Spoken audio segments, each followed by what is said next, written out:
Como joga o time do Leonardo Jardim e o que esperar dele no Mengão? Bora ver esse vídeo aqui do Falso 9, que ele vai trazer a análise aqui do Léo Jardim e como é que ele treinaria o Flamengo, porque vai ser confirmado em breve a contratação do Leonardo Jardim e bora ver aqui junto, rapaziada. Partiu! Está elas aqui, tá? É uma defesa que trabalha essencialmente por zona, 100% do tempo, e trabalha de forma compacta, não necessariamente alta, até porque uma defesa por zona 100% do tempo tem um pouco mais de dificuldade de encaixar e costuma dar um pouco mais de território para o adversário. Ele usa para proteger o corredor central e faz coberturas curtas. Você não vai ver encaixes individuais longos, como em muitos casos acontecia assim no Flamengo do Felipe Luiz e acontece na maioria dos times do futebol atual, tá? São times que têm baixo número de passes trocados, especialmente uma taxa de passes por minuto de posse de bola normalmente baixa. São times focados sim em transição, até porque recuperam a bola um pouco mais baixo no campo e tem menos número de passes trocados do que normalmente, assim, eu vou te mostrar já já.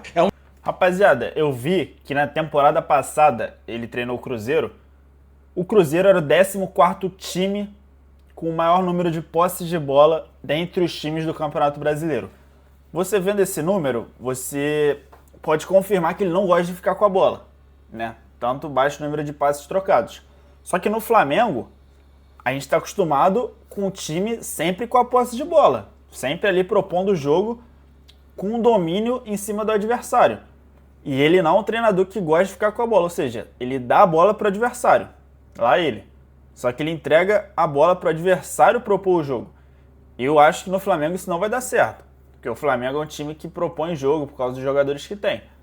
E eu acho que ele vai ter que mudar esse ponto específico se ele quiser dar certo no Flamengo. Porque a torcida vai ver o time adversário com a bola, o Flamengo com posse de bola baixa, não vai dar certo. Um time que define rapidamente as jogadas e que costuma colocar velocidade no comando do ataque, tá? Costuma ter jogadores de velocidade por dentro, tá? Vamos falar um pouco mais agora, analisando o trabalho no Cruzeiro com o trabalho do Mônaco, de acordo com dados da plataforma profissional de análise de desempenho, o iScout Stats, tá? O iScout é uma plataforma paga, caríssima, profissional, que os clubes usam e tudo mais, e eu tenho acesso. Comparando o trabalho do Cruzeiro dele com o do Mônaco, a gente encontra vários pontos de convergência. Por exemplo, o baixo índice de posse de bola. No Cruzeiro, 47% de posse de bola. Eu tô falando, por exemplo, de o quinto time de menor posse de bola no campeonato, só na frente de 4 clubes, 3 deles foram rebaixados. É estilo, tá? Não tô como eu falei, falando nada qualitativamente nesse momento. O PSG, por exemplo, no campeonato francês daquele ano, tinha 64% de posse de bola e o Mônaco teve 63%, para vocês terem uma ideia. O PSG era treinado pelo Unai Emery. A taxa de passes, como eu falei para vocês, a 16ª do último campeonato brasileiro e a 13ª daquele campeonato francês, por volta de 13 passes trocados por minuto de posse de bola. Os passes inteligentes são os passes enfiados nas costas da linha de defesa adversário. E ele foi o primeiro time na última temporada e o segundo time na temporada de Mônaco. Ele precisa de atacantes que façam facão muito bem, e como ele ataca muitas vezes em transição, esse passe geralmente está mais aberto, então o aproveitamento dos passes inteligentes, de acordo com a nomenclatura da plataforma, ele é geralmente muito alto. São equipes que cruzam bastante, tá? Fazem busca da profundidade e que cruzam bastante. Tanto o Cruzeiro de 25 quanto o melhor trabalho da vida dele foram os líderes em cruzamentos de suas ligas, apesar de não ser os times que ficam com mais posse de bola. Geralmente esse é um fenômeno que acontece com os times que têm mais a bola, porque chega mais vezes na linha de fundo e por chegar mais vezes na linha de fundo acaba cruzando mais. Mas como ele tem um jogo mais direto, é mais comum esses cruzamentos no time dele. Uma coisa que foi bastante discrepante entre os dois trabalhos é que o Mônaco dele fez o dobro de gols do Cruzeiro dele praticamente no mesmo número de jogos, tá? O Cruzeiro foi apenas o quinto melhor ataque do último Brasileirão, enquanto o Mônaco fez 107 gols naquele campeonato francês. Tinha um ataque com Falcão Garcia e Mbappé, que foi lançado por ele, então realmente dá para entender. E defensivamente, duas ótimas equipes ali, segundo em menos gols sofridos em 2 campeonatos, com o exato mesmo número de gols sofridos. Agora, pô, muito boa essa análise, mano, muito boa essa análise. Assim, esses números são maravilhosos, cara, principalmente pelo Mônaco. Assim, lidera as estatísticas ali do campeonato, né, tirando ali a taxa de passes, que é 13º, o resto e posse de bola. A posse de bola é meio abaixo ali. Como eu disse, no Flamengo vai ter que aumentar essa posse de bola. Se ficar entre 47 e 52 de média, não é um bom número. Mas o restante ali, taxa de passe, é uma taxa de passe abaixo, né? Tanto que ele não gosta de ficar com a bola. Esse ponto tem que melhorar. O restante ali, gol marcado, pô, foi o mais de gol. O Mônaco teve a maior quantidade de gols marcados ali no campeonato francês, superando o PSG. Isso é loucura. No Flamengo, pô, com o restante dos times que ele vai jogar contra, com certeza pode muito ser o primeiro também. Gols sofridos muito boa, né? Muito pouco gol sofrido, tanto no Cruzeiro quanto no Mônaco. Cruzamentos, cara. Cruzamentos também, primeiro nos dois. E o Flamengo não é um time de cruzamento, assim, né? Nos últimos trabalhos, o Flamengo é mais a posse de bola. Ele vai trazer uma proposta diferente. Uma proposta ali de cruzamentos e menos posse de bola. Eu acho essa proposta problemática. Não acho uma boa proposta, assim, vindo de um novo treinador. Não lembro de trabalhos recentes que o Flamengo costumava cruzar muito para chegar no gol adversário. Vamos ver. É hora da gente aprofundar nisso e falar dele mais aprofundadamente no aspecto tático. Tática 4-2-3-1/4-4-2, que é a tática padrão dele. Usava jogadores de força pelos lados. E o do lado direito, usando o Christian, que era praticamente um volante jogando pelo lado, colocava o Matheus Pereira para flutuar por ali, atacando aquele espaço mais à direita do campo muitas vezes. Então o Matheus Pereira ocupava o espaço em profundidade do lado direito, funcionava em facão, e o Christian passava a ser um híbrido de terceiro homem de meio de campo, ao mesmo tempo que ele formava a linha de 4 pelo lado direito. O Tite até não mudou isso, aliás, o Tite tem muito em comum com o Leonardo Jardim, são caras que pensam vários conceitos de forma parecida. O lado esquerdo do campo era mais posicional, com o Wanderson junto com o Kaique. Era um lado mais de construção, enquanto o lado direito era um lado mais de ataque ao espaço, e também tinha o Caio Jorge atacando aquele lado muitas vezes, tá? Então o lado ali teve a lesão do Fagner, era um lado de profundidade, também utilizando o lateral direito, e fechava num 4-4-2, especialmente no momento de marcar. O curioso desse Cruzeiro é que ele só tinha velocidade por dentro, não tinha praticamente velocidade por fora, exceto algumas inversões para o Wanderson poder correr, e só tinha gols por dentro, né? Então o Caio Jorge fez 33 jogos. Assim, cara, isso é meio problemático porque o Caio Jorge e o Matheus Pereira, eu acho que são dois jogadores muito bons fisicamente. O Caio Jorge ali é um jogador veloz, né? O Leonardo Jardim gosta de jogar pelo meio, usava muito os dois. Matheus Pereira também é um jogador muito veloz. O Pedro e o Arrascaeta não são esse tipo de jogadores. Eu imagino que o Pedro vai fazer a do Caio Jorge e o Arrascaeta do Matheus Pereira ali, time principal do Flamengo. Então, assim, no Flamengo isso pode não dar certo, cara. Eu espero que dê certo, mas você vê que os pontos ali tem poucas assistências, poucos gols, porque ele gosta de jogar por dentro. Enfim, não ia potencializar um Samuel Lino e um Luiz Araújo ou um Paquetá. Paquetá eu acho que jogaria mais no meio ali.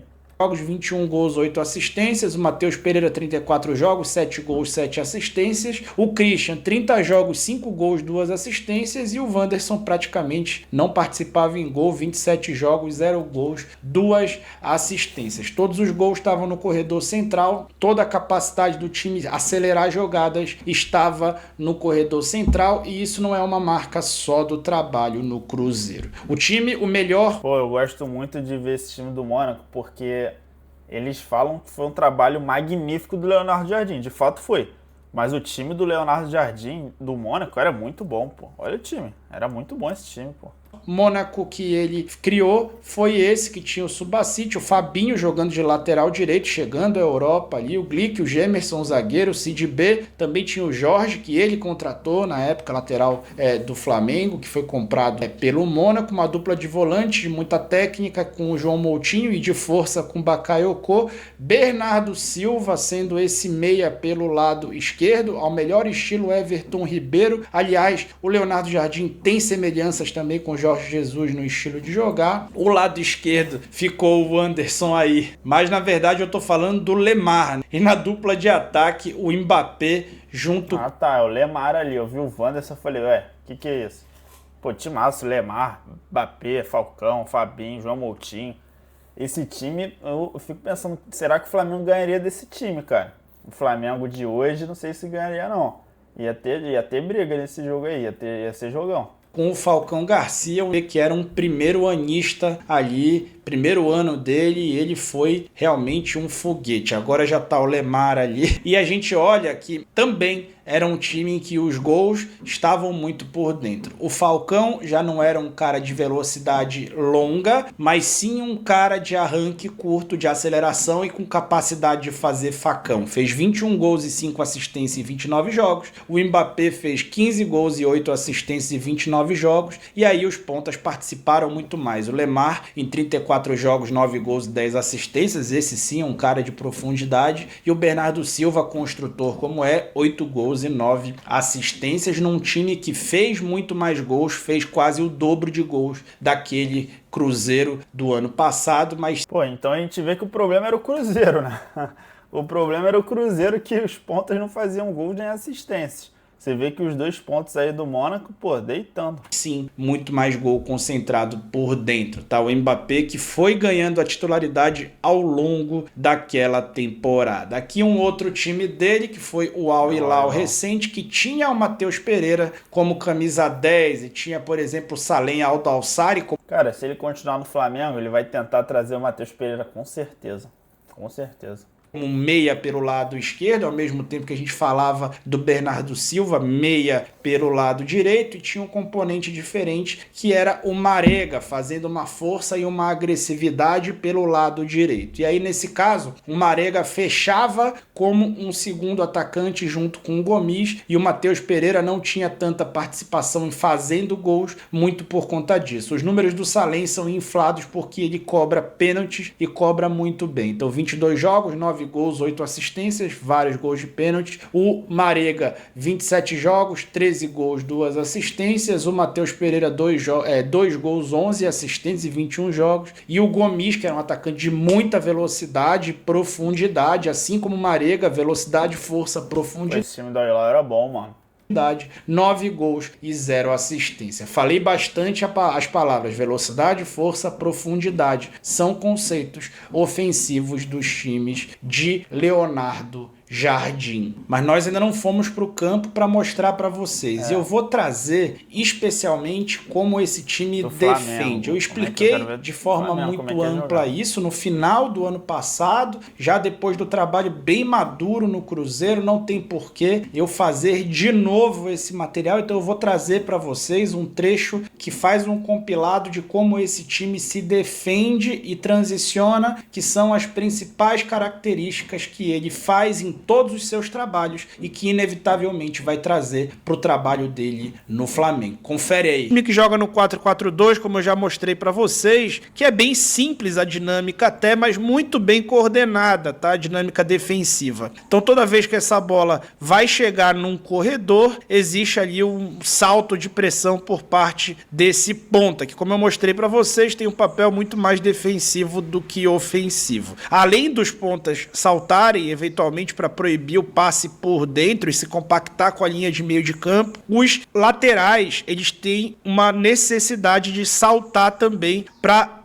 combater os pontas adversários. E aí a linha de defesa toda sobe. Então é um time que joga compacto, tentando deixar os times adversários impedidos, controlando a profundidade nesse lance. Nem controlou tão bem assim, tá mal feita essa linha de impedimento. E acabou ainda assim deixando os caras impedidos, né? Não precisou se fazer bem para deixar o cara impedido. Então é um time que tem essa coordenação para saltar a pressão com os jogadores de fora do campo, os pontas e os laterais, e consegue ou tenta jogar compacto tanto em termos de distância no campo, quanto lateralmente. Você vai ver aí o time inteiro do Cruzeiro, os 10 jogadores de linha estão nesse setor. Isso quer dizer que o time fica eventualmente vulnerável a inversões, tá? É uma proposta parecida com o que, por exemplo, o Mirassol levou ao Maracanã e dificultou a vida do Flamengo. É verdade que o Mirassol é um time ainda melhor treinado, tá? E com mais ferramentas para sair de pressão e para atacar do que o Cruzeiro, que acaba sendo um time que fica muito limitado ao uso da profundidade com o Caio Jorge e as bolas paradas. A gente vai mostrar um pouco mais sobre isso. Aqui, o mapeamento dos pontos. Então, quando o lateral está ocupado e não vai poder saltar a pressão, eles ficam o tempo inteiro observando. E aí, ele, por exemplo, não vai subir a pressão. O Christian já olhou para trás, já apontou e ele vai ficar posicionado. Aí o Bahia vai tocar para trás. Quando esse time tenta subir essa pressão, ele vai tentar gerar interceptações, vai tentar ou obrigar o passe por fora ou tentar bloquear o jogo por dentro, e aí vão ligar muito rapidamente o corredor central. Tá aqui o time todo de novo num quadrante só ali, defendendo, protegendo muito a baliza, né? Muito na mesma estratégia que eu mostrei para vocês sobre o Mirassol defensivamente, e vai ali quando a bola chega e gera uma inversão, aquilo que eu mostrei para vocês, para não atrapalhar essa compactação lateral que evita o jogo por dentro. Muitas vezes o lateral, ou quase sempre, vai abandonar a linha de defesa e vai fazer parte da linha de meio de campo, mesmo com a defesa não subindo. E aí, se você jogar de primeira e atacar bem esse espaço de dentro para fora, você consegue ter a oportunidade de explorar as costas desses laterais. O lateral William é um bom marcador. O lateral Kaique, acho que ainda tem fragilidades aí a serem exploradas. Mas é fato que é um time que protege muito bem a baliza. Não à toa é a segunda melhor defesa, tá? Embora tenha sofrido muito mais gols que o Flamengo, é uma boa defesa, tá? Então, aqui a gente nota de novo, né? Aqui os dois de frente ficaram mais descompactos, mas o time tá ali com os outros 10 jogadores, os outros 8 jogadores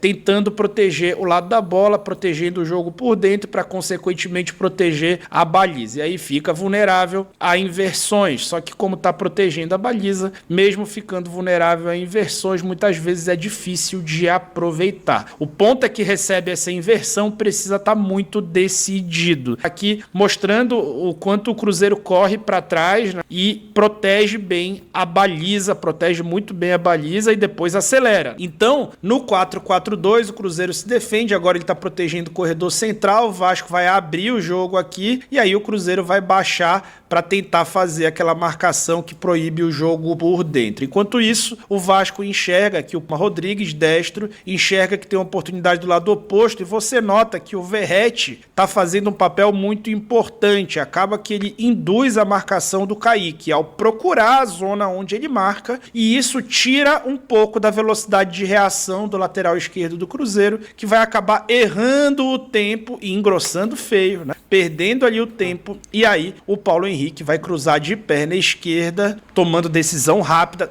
Quando esses pontos, esses caras na amplitude vão precisar tomar a decisão rápida de chutar ou de cruzar. De preferência chutar quando tiver oportunidade. O Ryan fez um gol bonito ali. Depois o segundo gol foi muito parecido, contando também com uma falha do Kaique. É muito por conta desse jogo de inversões gerar muita exposição pro lateral do lado oposto, tá? O William gere melhor isso aí. Aqui a gente vai ver de novo o Bahia tentando construir, só que o Cruzeiro consegue roubar e jogar por dentro. E esse é o grande truque.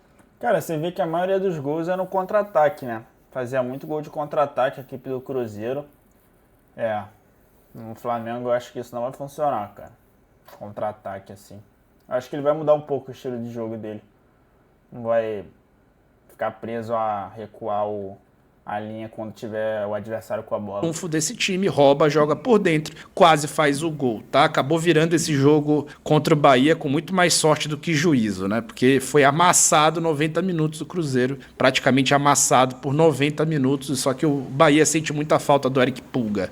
Aqui, de novo, vão recuperar a bola, recuperou, abriu, bola longa pro Caio Jorge finalizar. Então, basicamente essa a estratégia. Protegeu a baliza do cruzamento, depois vai tirar a bola, tirou agora, acelera. E aí vai acelerar agora no Matheus Pereira, que vai ver o Caio Jorge, cruza, a bola não chega. De novo, a gente não analisa em height, tá? Por isso que não tá saindo um monte de gol aqui, tá? A gente assiste 3 jogos para poder fazer o vídeo, tá? Então, não aproveitaram as vantagens estavam lá. Eu tô mostrando as vantagens para vocês, tá? Aqui, recupera a bola no escanteio, vai acelerar rápido, né? O time que quer acelerar rápido todas as bolas, tá? Acelera rápido, tá a bola no Matheus Pereira. Matheus Pereira tenta cavar um penal ali. Aqui, bola longa do goleiro, o Cruzeiro corta e aí vai acelerar logo no Matheus Pereira. E o Matheus Pereira faz muito bem esse facão. Hoje, junto com o Yuri Alberto, é quem melhor faz esse tipo de jogada. Se o torcedor do Flamengo se incomodava com um número excessivo de passes, troca de passes em U, etc., certamente isso vai acabar. São times muito mais diretos, mas o controle do jogo a partir da bola também você pode esquecer que não vai ser muito o formato. Isso vai ter muita crítica. O Flamengo não vai ter a posse de bola, o pessoal vai criticar muito. A ideia vai ser controlar o espaço, tentar compactar e acelerar. E essa era uma das ideias do time do Jorge Jesus, que acabou ficando também muito notabilizado por uma alta posse de bola, porque o Jorge Jesus tem um pouco mais de zelo por isso e o elenco traz essa característica. Não acredito que o Flamengo vai se tornar um time reativo, como essencialmente se tornou o Cruzeiro do Leonardo Jardim, ou até como era o Mônaco do Leonardo Jardim. Acho que por característica os jogadores vão querer mais bola e até pela memória tática que trazem do Felipe Luiz, mas sim pode esperar uma redução drástica no número de posses de bola do Flamengo e uma tentativa de verticalizar mais o jogo. Tô curioso para entender como é que o Pedro se encaixa nisso, ele que é um nome sempre muito pedido. Não imagino que ele tenha nesse momento o estilo exato que o Jardim precisa, então se a demanda ainda era por um cara de corredor central com ataque ao espaço, ela continua existindo, a não ser que o Pedro volte à grande fase dele que aconteceu em 2 a 3 meses no ano passado, onde ele fez a melhor atuação de um 9 que eu já vi com a camisa do Flamengo, que foi naquele jogo contra o Palmeiras. Ali, realmente, ele pode apoiar bastante, especialmente se ele jogar ali em dupla com o Paquetá mais ofensivamente. Estou curioso para entender como é que o Arrascaeta entra nessa salada, mas é assunto para os próximos vídeos a se